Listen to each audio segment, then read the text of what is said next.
Bitches love the gram. Oh wait, shit.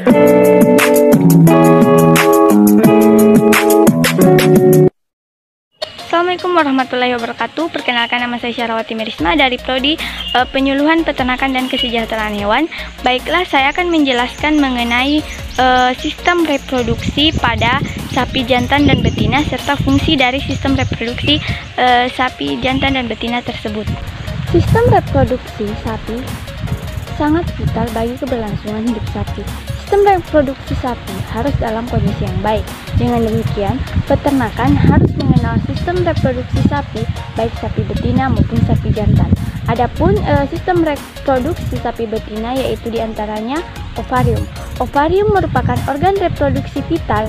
Organ ini yang memproduksi ovum atau gamet betina. Dengan hormon reproduksi betina atau estrogen dan progesteron, ovarium yang matang pada sapi betina akan dilepas ke dalam sistem saluran untuk memungkinkan terjadinya pembuahan. Selanjutnya, ovidak.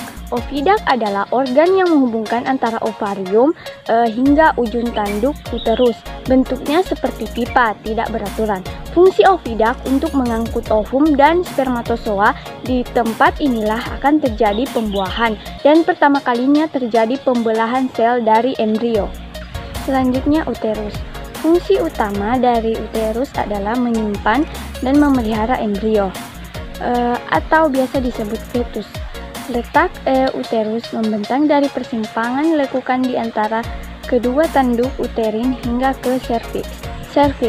Serviks terdiri dari dinding tebal dan bersifat inelastis. Saluran reproduksi betina ini letaknya pada bagian depan, perbatasan dengan bagian uterus dan bagian belakang menonjol pada vagina. Serviks memiliki fungsi mencegah kontaminasi mikroorganisme di dalam uterus. Fungsi lainnya adalah media tampung sperma dari proses perkawinan secara alami. Vagina berbentuk bulat panjang dengan dinding yang tipis dan elastis. Kedalamannya sekitar 25-30 cm. Sperma dari hasil perkawinan akan disimpan pada vagina depan vagina dekat dengan serviks. Vagina inilah yang digunakan sapi sebagai alat kopulasi atau perkawinan. Vagina juga akan menghasilkan lendir yang dapat digunakan untuk mengetahui ada tidaknya massa birahi atau estrus pada sapi betina. Selanjutnya yaitu yang terakhir, vulva. Vulva merupakan alat kelamin sapi betina yang paling luar. Berfungsi sebagai sistem reproduksi dan sebagai sistem urinari. Vulva berbentuk lipatan-lipatan dan ada yang tertutup rambut halus. Bagian tengah vulva terdapat klitoris.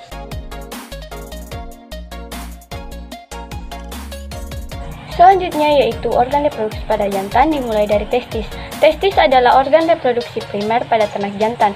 Sebagaimana halnya ovarium pada ternak betina, testis dikatakan sebagai organ primer karena berfungsi menghasilkan gamet jantan atau spermatozoa. Kemudian ada epididymis. Epididymis merupakan pipa panjang dan berkelok-kelok yang menghubungkan falsa efferentia pada testis dengan ductus deferens. Epididymis mempunyai 4 fungsi utama yaitu pengangkutan, penyimpanan, pemasakan, dan pengentalan konsentrasi atau sperma. Selanjutnya skrotum. Skrotum di sini berfungsi untuk membungkus testis. Yang kemudian ada vas deferens atau dikenal juga dengan sebutan ductus deferens. Adalah sebuah tabung yang dimiliki oleh kebanyakan vertebrata jantan yang berfungsi menyalurkan sperma dari epididymis saat ejakulasi. Vas deferens membentang dari epididymis ke uretra. Selanjutnya yaitu penis. Fungsi penis untuk lewatnya urin dan penyemprotan sperma ke dalam alat reproduksi betina atau alat kopulasi. Dan yang terakhir yang tambahan yaitu kelenjar aksesoris. Sistem reproduksi hewan jantan terdiri atas vesicula seminalis, kelenjar bulboretalis atau koper, dan kelenjar prostat tunggal serta ampula. Mungkin itu saja sedikit penjelasan mengenai sistem reproduksi pada sapi jantan dan betina dari saya. Terima kasih. Wassalamualaikum warahmatullahi wabarakatuh.